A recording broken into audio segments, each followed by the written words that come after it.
Пайғамбарымыз саллаллаху алейхи ва саллям мындай дейді: "Иттақу даъватал мазлум, фа ин кана кафиран фа иннаху лейса дуна хижаб."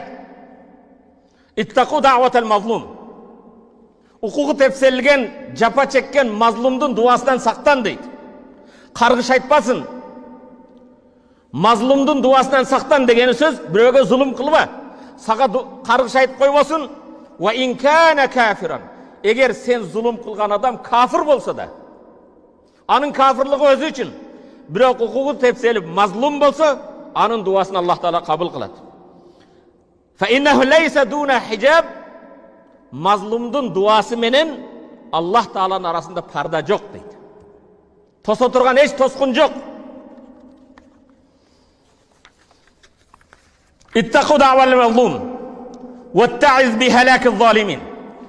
О зулум кылгандар, бирөөдүн укугун тепсегендер, бирөөдүн көз жашын агызгандар, бирөөдүн дүкөнүн жерин тартып алгандар, өзүңнөн мурдагы өтүп кеткен залымдардан үлгү алгын. Аллах Тааланын китебинде өтө көп мисалдар бар. Ибрахим алейхиссаламга зулум кылгандар эмне болду? Муса пайгамбарга зулум кылган Фир'аун эмне болду? Өткөн замандагы залымдардан үлгү алгын. Нух пайгамбарга зулум кылгандар эмне болду? Хузайма ибн Сабит радияллаху таала анху пайгамбардан бул хадис жет: "Кала Расулуллах саллаллаху алейхи ва саллям: иттақу даъватал мазлум." Мазлумдун укугу тепселген, жапа чеккен бенденин дуасынан сактангын. Фа иннаха тухмал алал гамам. Анын дуасы булуттардын үстүнө көтөрүлөт. Якулуллах азза ва жал, көтөрүлгөндөн кийин улуу Аллах Таала айтат: "Ва иззати ва жалали." Улуулугума, кудретиме ант ичем, "Ла ансураннака валау ба'да хин."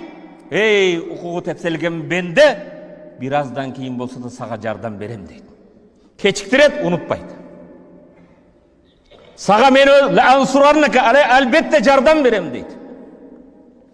Ошондуктан да арабтардын бир шайыры мындай дейт: "Ла тадлиманна иза ма кунта муктадира, фаззулму таржу уқбаху илан надам."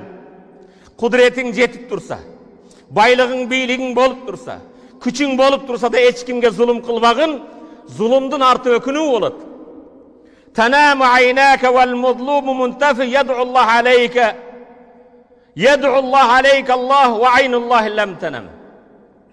Сен бирөөгө зулум кылып коюп, бирөөдү ыйлатып коюп уктайсың. Бирөө укугу тепселген бенде уктай албайт. Сага каршы каргыш айтып дуа кылат. Дуаны кабыл кылуучу Алланын көзү уктабайт.